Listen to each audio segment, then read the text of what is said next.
And I got my finger on the record button here because Pepe is just complaining about how difficult life is being disconnected and how much he doesn't like it. But reality is, some of the places that I see him swinging from because he's into slacklining are just absolutely beautiful and amazing. And so I, I yeah, I really just don't believe him too much.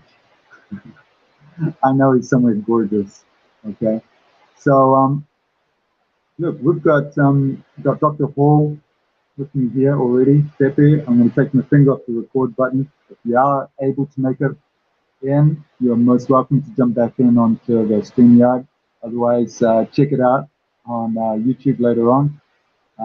Thank you. I do appreciate you and all that you're doing. I'm looking forward to being able to take a trip up the river and get to see you and people soon. All right, so big love, big love. And just now, Pancho, I just received a message from Pancho. He received a big job, and so he is not going to be with us either. So that's all good. It's still like Dr. D and myself, and I think possibly Andrea, who's the president of um,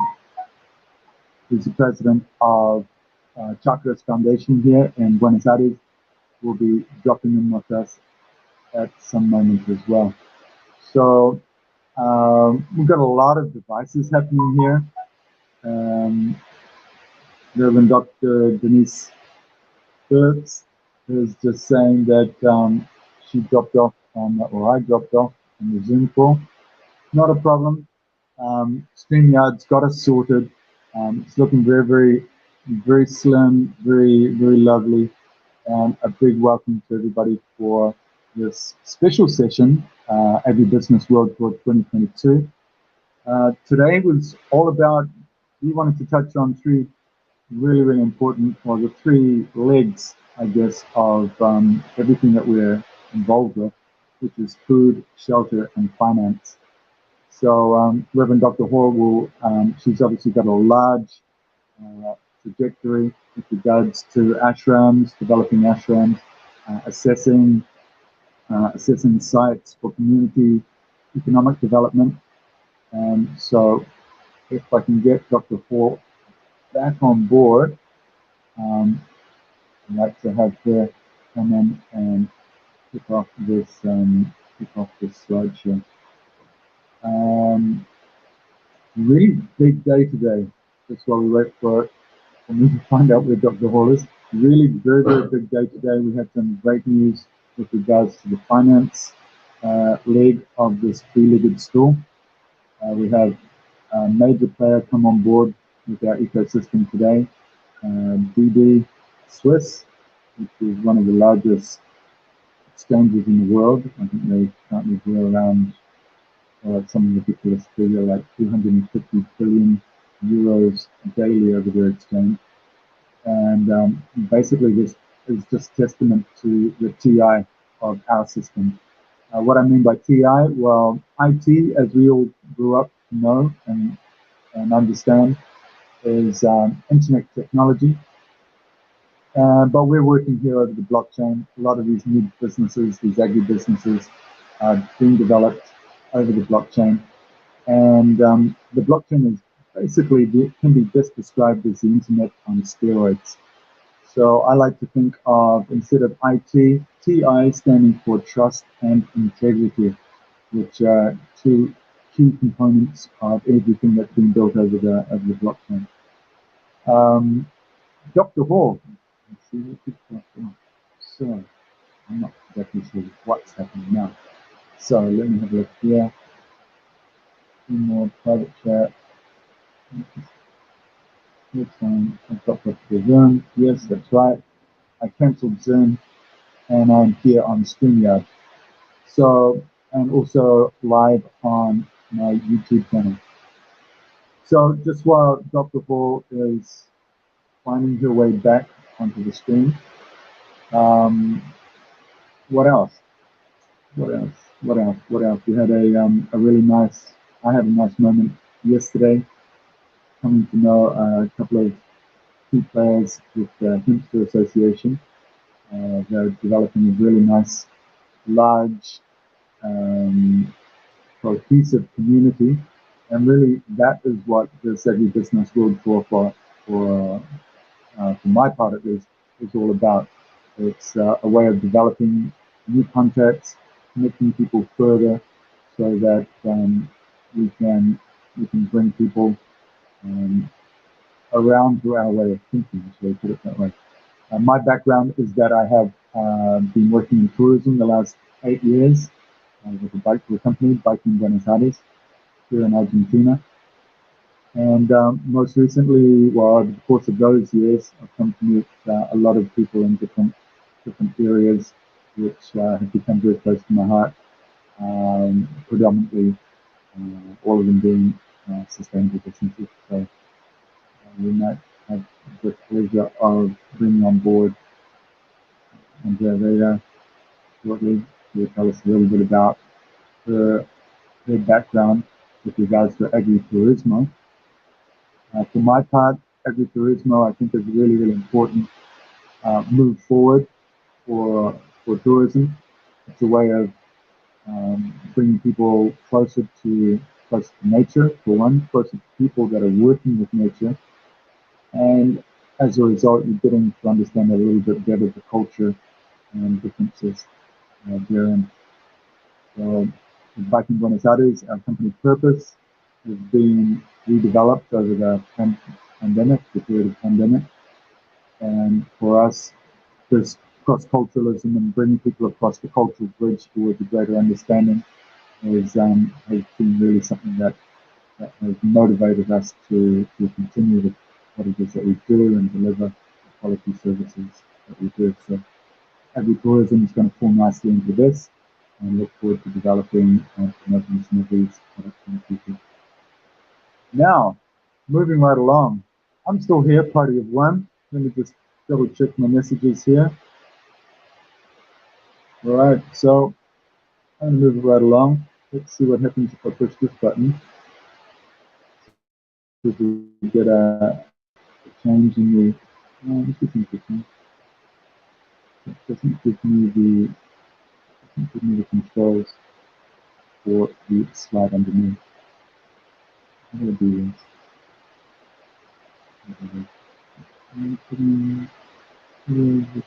Very well.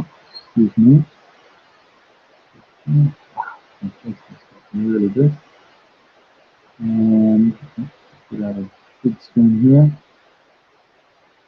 Let me see if I can see this. Can you see this?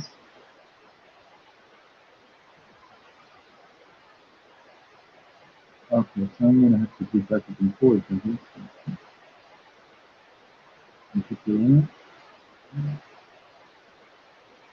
Lovely. Doc D, I see you there. But I think you're muted. Have I muted you? I can't hear you.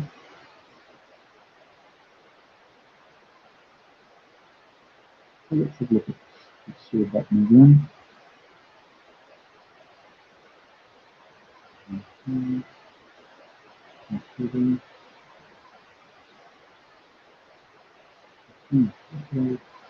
Okay. Again.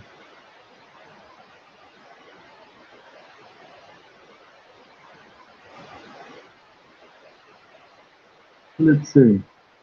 This looks promising. Dr. D.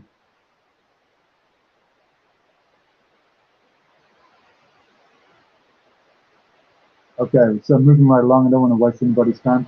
My name is Randy Lee, aka Q Buenos Aires. I'm living down here on the other edge. I'm actually originally from New Zealand, Aotearoa. I moved over to South America probably about close to 15 years ago, and I've had the great fortune to have teamed up with many wonderful people along my route. You can see the bamboo bikes that we have in there. They're currently an old fleet of bikes that have been with the company for some years now. Dr. Reverend Dr. Denise Elizabeth Paul. She's founder and #1 chief inspirational agripreneur and holistic BBM. I already touted her expertise, very, very involved with Mother Earth Reverence Farms and Ministries. It's her company, and committed and dedicated to providing people worldwide with the tools required to achieve their dreams and build massive wealth, not just financial wealth, but holistic wealth. Also, Deltec Homes is a company that, construction company that use hemp as their key building material. This is key for us. And GSP, Gold Standard Bank, is the world's first digital decentralized bank. So, moving right along, we have, thanks to Green Pastures, Agri Villages, and Ashrams, the #1 gold standard model prototype of a self-reliant, sustainable, small-scale agribusiness, a model prototype built in intentional community.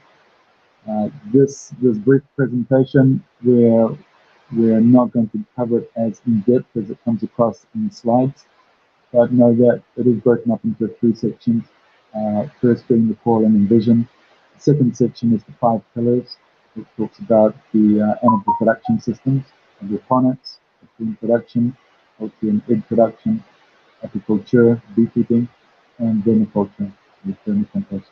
And section 3, green build, sustainable model prototype, green build, hemp, and intentional community. Hurricane-resistant homes in association with Green Pasture Agri Villages and Ashrams. So, anytime at all you care to jump on in here, Dr. Hall, do feel free. I'm not sure we have a guest now. Let's see if I can. Pancho's on board. Hey, brother. Nice to see you, man. Glad you could make it. I'm guessing that you have only got a few minutes before you have to shoot off and do something. So what I might do is, can you unmute yourself? I don't know. I can see here that I've got controls that say I can kick you from the studio or ban you from the studio. But I'm sure I might need those. Pancho and I go back some years, also working together in the fight in Buenos Aires. And do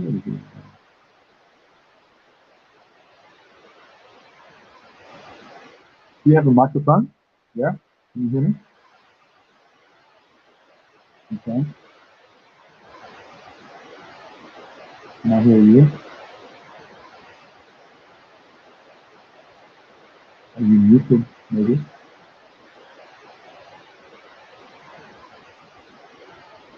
Let me see. Maybe it's because of the screen share. Let's just come back here. There you go. There you are. Ah, now I see what's. There you are. You? I'm doing good, brother. That's How are you awesome. doing? Yeah, good day? All good. Yeah, thanks. Fantastic. Okay. Now that I've worked out what's going on, I'll just send the doctor a quick message. Doc D, if you'd like to come on through into StreamYard again, I've worked out how it works, sort of. So, how much time have you got, bro?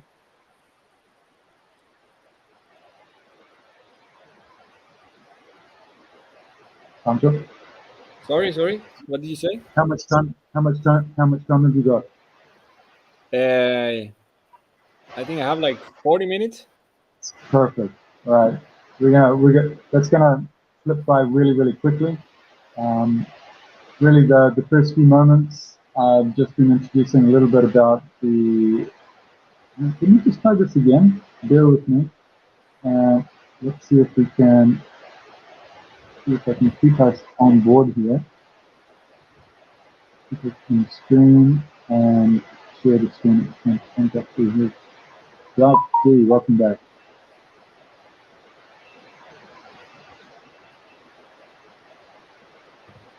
What is going on? Let's see. Let's just do it.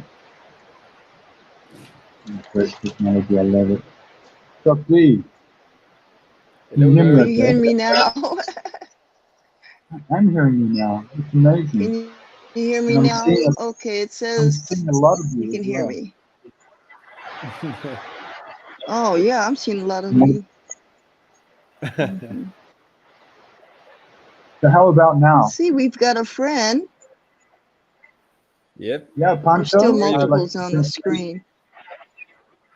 present to Hi, you, Pancho. How are you? Pancho, Hello, Pancho everybody. the Peach. Um, Pleasure. Mucho gusto. Same. okay, so I don't know what you thought of this, Pancho. I was just introducing the three sections. The first, obviously, being calling and vision, the five pillars, which we talk about the food section and the dream build section. Um, I think calling and vision would be a good place to start with you, Dr. Hall, just to give us a little bit of your background. Okay. As a lot of Do you have the any? calling. Are you showing the presentation? Because I don't see it. Okay, let's see. I'm actually It's not. being It's not recorded. showing. But sure, I'm happy to share about myself. Golden greetings. Freedom Friday. Does that work for you? Libertad y paz. I don't see it yet. More. How's that? It's on sleep. I see the present day. You good? I did See it? slide for that.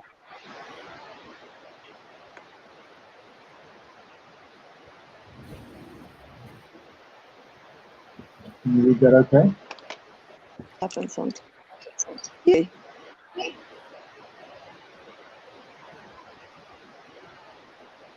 Hello. Of California. Unidos. This and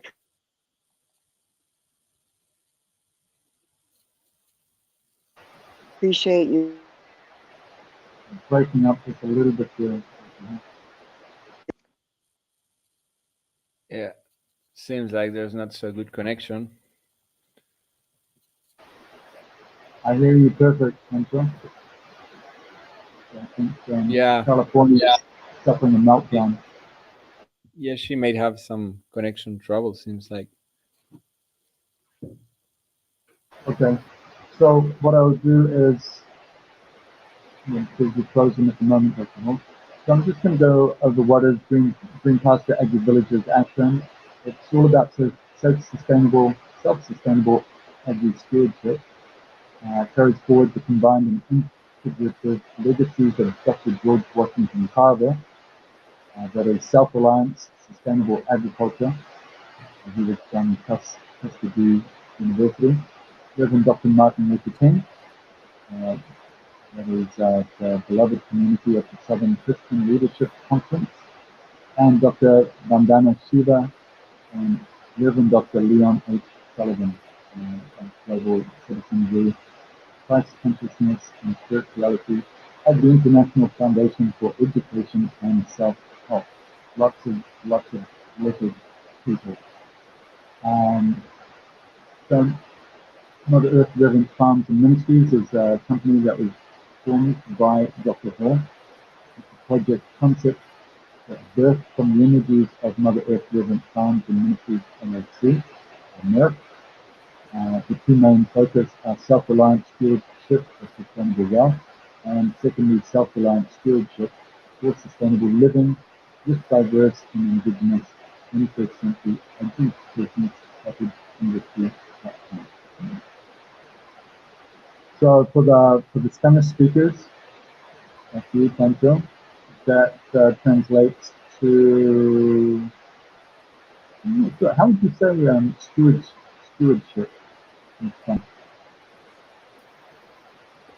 I don't know that word, but I believe it's something about try to make a system in which you can provide yourself whatever you need for healthy life, or most of it. Yep. So sustainability and being self-sustainable. I think the stewardship is about being in charge or in governance of these systems. So basically being responsible and being guardians, I guess, in a sense. So and you can see the fish produce waste, the waste and water pumped through a biofilter into the grow bed, nutrients in the water feed the plants, and the clean water is cycled back into the plant, which is being filtered through the process. It's just an example, a brief example, simplified of the access and cycle. So, let's get through this, and the whole idea, like a lot, just to bring you up to speed a little bit, Hunter, with what Dr. Hu's been doing, developing these ashrams in Africa as well as California, as a way of building an intentional community. Intentional means the intention is to create a community which is sustainable, that is self-reliant, has stewardship, uses small-scale agribusiness as a way of economically providing for itself, and creative, covenantal, beloved community, which I guess is a spiritual aspect to it.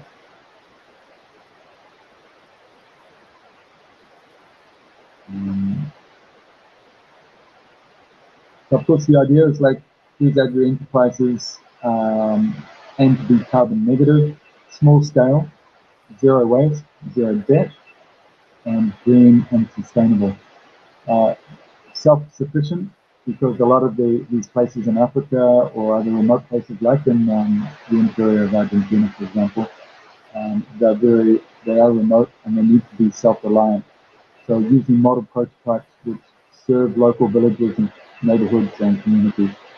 So this is really, really key. I just find this whole thing really quite exciting because more and more I'm seeing a lot of different use of different technologies, people sort of trying these sustainable practices or integrate sustainable practices into their everyday lives. This might be a good moment to tell us a little bit about what you've been working on over the last few months, or a couple of years actually. Franco, would you care to share? Yep. So I've basically been like trying to improve on the business that my father left, trying to make it not wood dependent, because the business was mainly eucalyptus tree plantation, um, and some cows for livestock. So I tried a few things, like for example, um, like these things of the mushrooms, shiitake mushrooms, in the logs, in the eucalyptus logs, to try to make another type of production of of product. Uh, in this case, uh, it did work. It was an experiment. It did work, but to make it like really like something profitable, it was necessary a big investment in a kind of really good greenhouse that can keep on a certain humidity and temperature.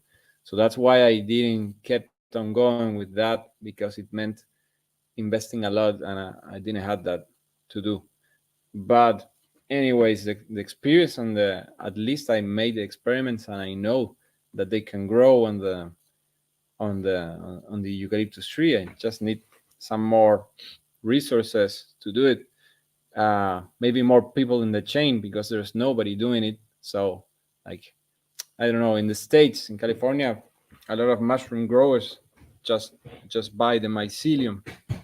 They get the mycelium from a mycelium provider, which is a laboratory that has a lot of tools, and they just get on production, and then package and sale. But here is like, I just know like 2 providers, and one is in Cordoba and the other one is like, so it makes it quite difficult. So that's a sustainable, interesting project, which it's a little bit just on trials, but not on a real thing going on. I have some other interesting thing going on, like trying to change the use of the land. Like, I had some hectares that were used to be just like forestry. So once you get in forestry, it's difficult to get out of it, because you get the stumps, the pieces of trunk on the soil, which to just remove them implies to a lot of resources in machinery to take them out and have like clean soil again. So people used to, once they cut and they don't have nothing to do, they will cut in between. So then you have more stumps, and then you enter a cycle that you can't leave if you don't get the stumps off. So what I'm doing also some trials. I'm just starting. It's on regenerative grazing. Uh, Something I heard of it a couple of years ago, and then I realized there was a big movement in Argentina about it. Every year, getting more serious about it as well. Uh, Basically, because of not only the possibility to regenerate like soybean destroyed lands, degraded lands, also the reduce of cost, because once you have a grazing system with a lot of different grasses, and you don't overexplode that soil, putting 200-300 cows all year around, because it's about rotating. Then the Mm-hmm. land gets super strong, super with a lot of microorganisms, and a really, really good soil structure. So the grass grows with a lot of nutrients, uh, giving the possibility of using more those resources in the land. Those grass will feed more. You will get more kilos. You have more healthy animals. So a lot of people, like big owners. I mean, all type. It's not like a hippie thing. There's small ones, but there's also some. These gauchos. Cheto gauchos of 3,000 hectares that with its 3 Hilux that are starting to do that. I mean, it's not only about something sustainable, and they really want to improve the health of the world. Maybe they don't, but it's something about cost as well. They're reducing their costs a lot, and they are also getting certificates in which some buyers around the world are paying more for free regenerative grazing cows. I mean, already in California, you have the 5 types of meat, something like that, like the industrial one when they feed them. Then you have a one that's a traditional one in grazing, and there's one in regenerative grazing, and then each time the price gets better, because people are paying more for that, which means probably better health. Um, we have Doc D is back again. That's really interesting. Really, really, really interesting, actually. Yeah. So So what? So before all that I say is that I started a trial of 1 hectare, uh, using native and different grazing to create a regenerative grazing 1 hectare field. It's first year I do it, and I just recently uh, just put those seeds on the soil, waiting for them to grow. Fantastic. It's Yep. what you're saying about the Cheto farmers. Yeah. It's absolutely correct. They are very focused on the bottom line and maintaining a standard of lifestyle to which they've become used to. But obviously, by following these new protocols or practices, their bottom line is going to be a lot more sustainable. And like sustainability is no longer just this hippie thing. It's actually the the science behind it makes sense, and I think it's just I think we're at a moment in history just when everything sort of comes to, what do they call it, the tipping point. And you have enough people with enough information putting it out there, all of a sudden everybody starts to come on board a lot more easily. And we've lost Dr. again. Yeah. I was really impressed when I went to one of these kind of meetings about regenerative grazing in Gualeguaychú, and I saw the flyer information about it. It was something simple. I didn't know. I thought there was gonna be a couple of persons, and there were like 300 persons. I was impressed of all those Hilux Toyotas outside there. I was like, wow, this thing getting serious, really. Like, And imagine, Pancho, that's just general farming. That's not even talking about the hempsters. Like the hemp industry is like it's already a $1 billion industry, and yeah, it's only really been going over the last couple of decades. So, yeah. They just habilitated this last month to make ONGs for hemp in Argentina. amazing. So that's So, kind. It's same as California. First, it was producers that got the permits of consumers, and they would start growing. Like, I have 10 permits, and each permit is 5 plants, so I have 50 plants, and I have my permit. So if you come in your chopper to try to get my stuff off, here's my permit. Uh, I'm producing for this person. If they really gave all those hemp to those guys, I don't know, but that's how it started. and also, Thank if you look you. now, what's happened since then is that these farms are now able to sell Thank you. their zero You serious, carbon emissions. just like all of us.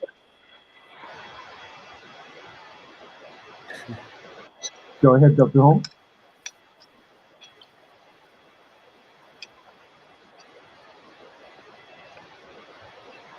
So what's this Agri Village Ashrams? Where is it?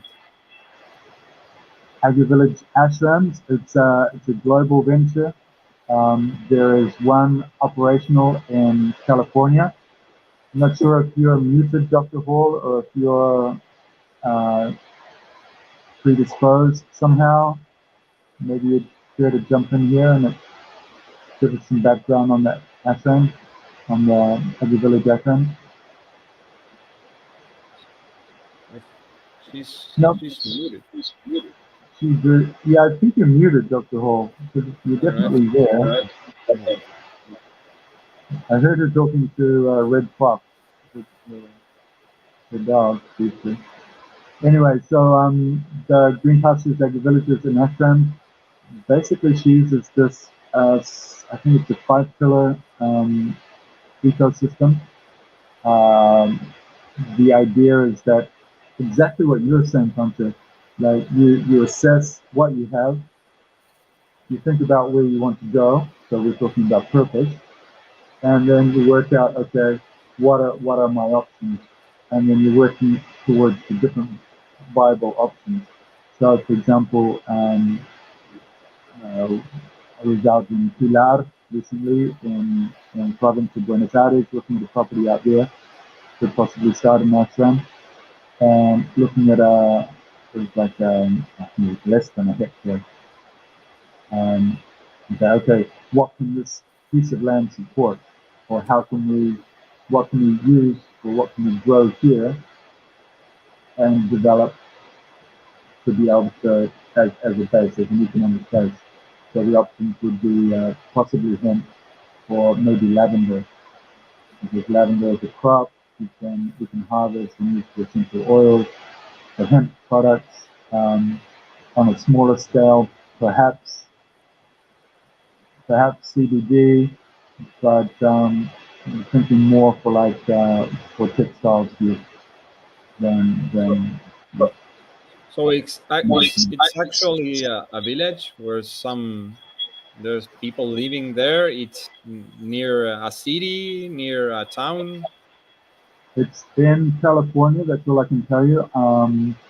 I Dr. Hall showed me the people that she's working with in there. It's quite a big project. Um, Basically growing growing sustainable vegetables using these hydroponic cycles for supply to restaurants. Dr. Hall would be best would be Yeah, better yeah. to Don't be worry. speak on Don't than worry. me. Don't worry. Yeah, yeah, yeah. So, but I mean, How did you get to meet Dr. Hall?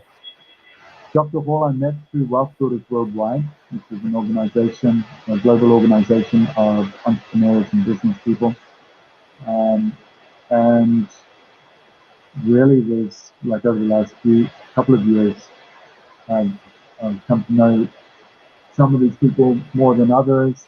I mean, obviously, you fall into alignment or you fall into step with people that you click with, or you like their vision. Um, and so, Dr. Hall was also working in Africa, and so I was developing teams in Africa over there. So we began supporting each other, and sort of, yeah, it's primarily through business. But for my part, I think the tourism is something that is really going to start to take off. So everything just seemed to meld. Like I was talking about the tipping point. Everything is just sort of with purpose. We have a purpose in the background there. We know where we want to go. We know how we want it to look. And we just have to try these different ways of building it. So We're gonna make agri tours. yeah, man, I'm on it. dude, look, your farm's gonna be on it. Maybe. I was Uh, actually the president of Chakras Foundation. I'm not sure if you met Sorry, um, who? the president of Fundación Chakra. The Ah, yeah, I think I met her. No, it was I Andrea forgot Vea, her name. I forgot her name. Yeah, and yeah. Andrea Vea, Andrea. and she was going to be joining us this evening, but she is super well, like all of us. She's in so many different things. She's like, yes, I'm there, but life, life happens. So we're already in the process of developing a circuit, agritourism circuit, Nice. and what we want to do is through Wealth Builders Worldwide. There's a lot of these business people and entrepreneurs, which are a lot of them are based in North America, desperate to have holidays. And so we're going, okay, what we'll do is we'll put together a couple of products, 2 or 3 products, and we'll have them pay a deposit. And with that deposit, we can sort of start to spread and grow the wealth and so forth. So yeah, it's already happening. It's already happening. It's done. Nice. So yeah, all we need to do is get together and just finalize um, routes, and because at the end of the day, it's all about just connecting people and business. So like you're providing honey products to people. Uh, you're developing what you're doing is I find super interesting, and great admiration of your works and your Thank you, man. no, I'm serious. No, it's amazing. Each one teach one, dude. That's what it's all about. Yeah. I mean, it's been a lot of work. Mainly just getting the business that was made to learn all that and make it work. And I mean, you just get a company that has costs, a lot of costs, and you have to keep it. And you have to get some, and just that was quite challenging. And now all the other part, it's more challenging because it's something new, and sometimes you have like sort of fears to do it or not. But at least it's super fun to just do it and experiment and keep on going. I would like I people think to come here. I mean, it's beautiful. Now I'll show you later because I recently got a new toy. uh, I got I Finace. had some friends that need something, and I have a little robot that can fly and yeah can take some nice pictures and videos. So yesterday I made my first flight around here. It's amazing, man. I'll send you some pictures and you'll see, and you will start, you will want to come here. Look, you know, I already want to come. I'm already there. I'm already all over the place. Actually, it's really hard being in the city. You know how it is. Yeah, No, yeah, but yeah. what I think is really admirable for a lot of people in your position, that go ahead, you build it, and people will come. And I think a great part of like one of the keys to this whole like the agribusiness world tour is connecting people. Like even if we're not like 1,000 people straight away or anything like that, but each one teaching one, these little fine threads are all connecting us already anyway, and we're just reweaving a nice, bigger, brighter blanket, I guess, to use some weird metaphor. Nice. So okay, let's so in this five ecosystems, we've got how many of these are you're familiar with agriculture and beekeeping where you are? Yeah. I mean, I, I can probably learn how to have some bees and have some honey. But what I know is like what the apiculturists, you say? Well, those guys. Yeah. I know how they the timing. You know, here the eucalyptus flowers comes on February, and they want eucalyptus flower monofloral honey. So that's Hmm. why in this moment is when they put all the hives, and they put it. Look, check out this, man. I'll show you something. Maybe you can show it in the WhatsApp. I mean, I'll send a picture to WhatsApp, and you can maybe show it. I'll just send it to you. Right. Um, And then okay.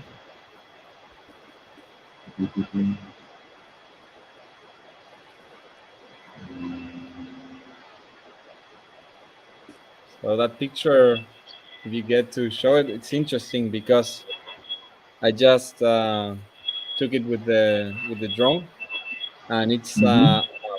flight an aerial image of how these guys put the hives on the fields. And super interesting to see it from top because they use some patterns, which is not only um, how to say useful for yielding the honey, but it also has some geometrical patterns, the, That's cool. which make it, yeah. I don't know why, but those guys put those hives in that position, which I think is aesthetically beautiful. Yeah. I don't know. Each one of those should give you around 20 to 30 kilos of honey. Um, they work a lot, like for 2 3 months. Then they pick all those hives, bring it back to their storage, and they start extracting the honey. They leave some for the bees not to die, and they also supplement with some other sugars to hold the winter. These Uh-huh. guys sell that honey. It's their big income of the year. And then in spring, they will put them back to work. They get one new harvest, and then they have another harvest of eucalyptus. So they do like 3 harvests per year. And in winter, they stop like 3 months for resting vacation. That's the apiculture Yeah. life. That- That's not too bad. 3 months holiday a year. It's not too Um, bad.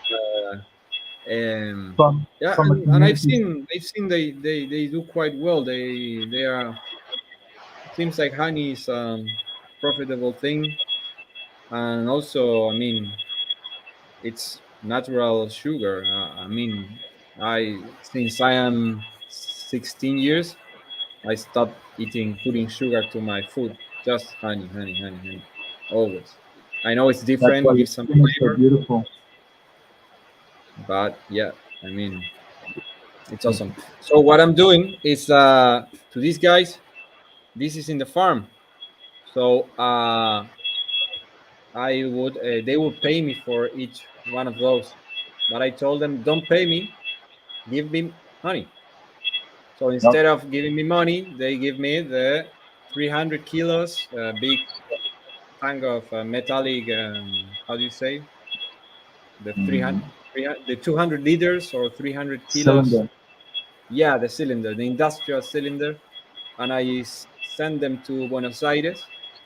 And one of my big clients is it's a dietetica. It's just it's in Palermo, and it's called Apis mellifera, which is the scientific name of the bee. And that Uh-huh. guy specialized on selling like 6 types of honey. So Wow. it's one of the only stores in Buenos Aires where you can go and, hey, I want eucalyptus flower honey.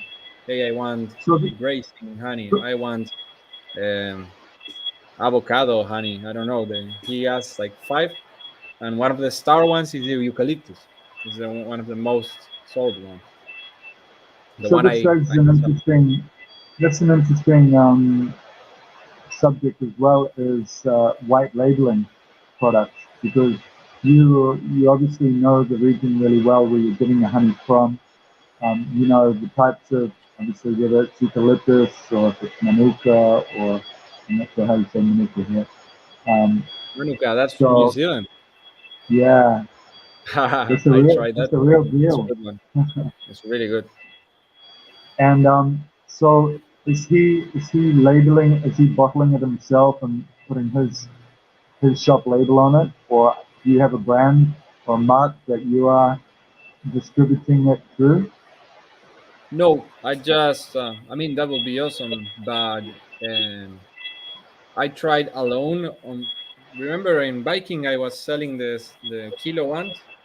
Yep. So I tried to do that alone, and it was so much work to do that by myself, like pouring all the 300 kilos in 300 little jars and distributing them to single people or to a small business that will buy me 10, 15. Okay. It was such a big job that I found this guy that would buy the 300 per month, 300 Yep. kilos. Just I don't have to put anything. I don't have to buy plastic. I don't have to buy um, glass. Um, so I sell, and the good thing is that he's quite sustainable in the sense that you will pay much less if you go with your own jar. He will serve it, so you can go even with a thermo. Like, hey, can you put 1 kilo in this thermo? He was, yeah, of course. We'll just Nice. weight your stuff, and then he will just charge you much less for selling like that. So that's what, when I saw that business, I told him, yeah, I'll do whatever I can to provide you, and the prices work. So I start selling. I think I have sent to him like 2 tons of honey in 2 years. I Wow. think something like, no, Wow. much more, man. No, it's like 6 tons, because it's like 3 tons, almost 4 per year. So I'll probably send him like 8 to 10 tons of honey. Wow. Yeah, That's like a cerveceria, but for honey. It's a ton tap. yeah. Same thing. Nice. Well, that was Yeah. something else that Dr. Hall and I were talking about that Yep. maybe you might be able to investigate um, along the lines of this is the Australian product called Hive, I think. Ah, And yeah, yeah. I heard of it. It's like a hive that you can drain the honey just from the hive, something like that. exactly, It's handy, no? exactly. So the problem with it is that in Australian dollars, they're reasonably priced, but for here in South America, it's like a huge investment. So what we discussed was um, connecting with people like yourself who are connected to the industry, and then seeing if we can get them to sponsor or promote their product here by giving us some of these flow hives, or giving us licensing rights perhaps for South America to sell them, along with a couple of hives. So because at the end of the day, and this is something that I was talking with Andrea from Chakra Foundation as well. A lot of a lot of the farmers, they're just ticking over a living. So they're being sustainable, sure, but they're barely surviving. Yeah. So a lot of True, man. like all the investigation that you've done, because you're a smart guy and you've got resources and stuff, you always find a way. But some people that don't have the same recourses to fall back on or to use, um, it's a struggle for them. So having having access to like the manifesto of Dr. Hall, where it outlines the systems required to develop these different um, animal and uh, um, vegetable systems to be sustainable and economical is really I think the next step. It's just like sharing that information so that people can be a little bit better life. I mean, the first thing Andrea said to me when I talked to her about the sustainable about the agri-tourism and all that, and she was going, oh yeah, we can do that, and we don't charge anything for it. I'm going, no, basta. Look, it's fine to do things from a place of love, but if it's sustainable, being sustainable is about being able to sustain yourself first. And Yeah. if we can sustain ourselves, we can teach others how to sustain themselves, and we can improve people's quality of life. And that's really important, I think. Yeah, yeah, yeah. Definitely.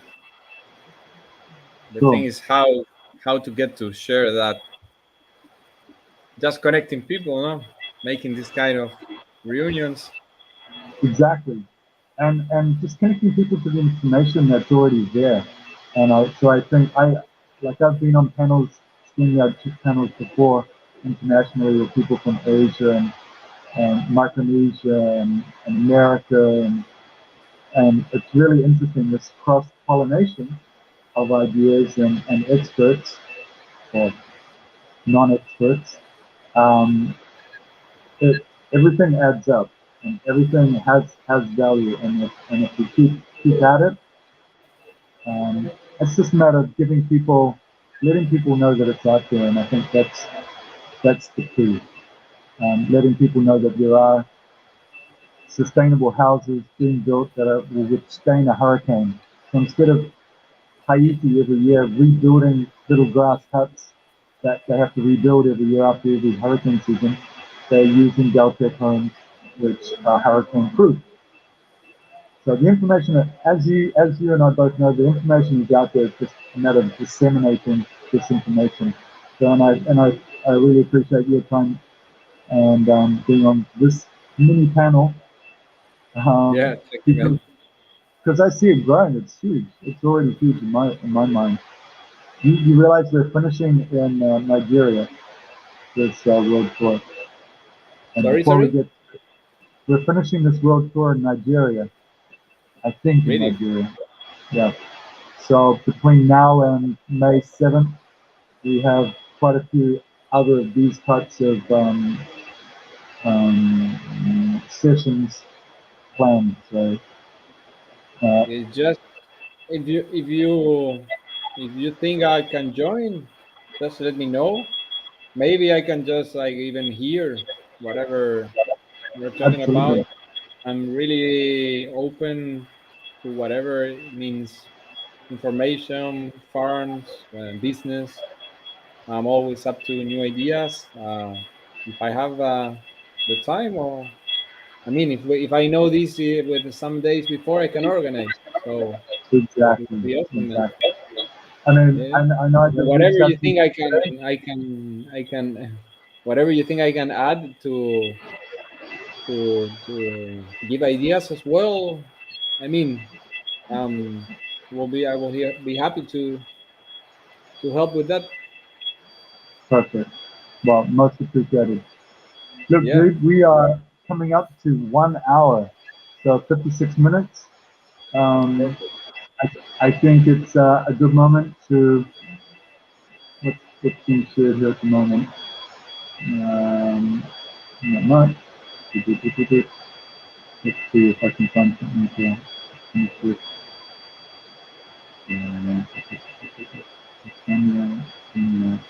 Business. And look, this is. I mean, this is sexy. We haven't even scratched the surface, dude. Look at this Deltec hurricane-proof house here. It should come up in a second. Isn't it pretty? Yeah. Fucking awesome. So, so that was section 3.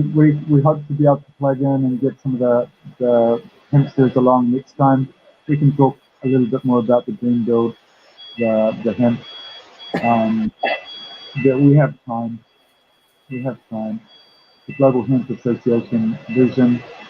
So really, this slide here shows the Delta home, which is the shelter, hydroponic cycle, representing the food. GSBank, the world's first decentralized digital bank, and their associated platform is the finance. The food shelter finance, sustainable food systems, what it's all about, nutrient nourishment, clean water, community green build, prototype model, with shelter, and finance, financial literacy, self-reliance, stewardship for sustainable wealth. We're looking for people to onboard shared, secure, private, global medium of exchange. So we're talking about decentralized currency, digital currency, moving away from giving our money to the central banks and just really holding on to more ourselves. So here we are, 59 minutes. Thank you so much, Pancho. Big hug from Buenos Aires, brother. Love you lots. Um, Awesome, and, Raymond. Thanks for and invitation. next time we'll see if we can firm up Andrea Vega, and we'll talk a little bit more about the agritourismo. So perhaps Oh, yeah. we do a separate one just about agritourismo, and or maybe we can combine it with the hemp too. Sound Yeah, good? man, I would love that. So just let me know. All right, fantastic. And I'll pass you the link for the YouTube. It's been streamed live there already. So thank you everybody for your attention. I hope you got some value out of our session today, and look forward to sharing with you more as we continue our AgriBusiness World Tour 2022. Big love from Buenos Aires. Purpose, peace, and Awesome. power, Thank you everybody. very much. See you. Bye. Adios.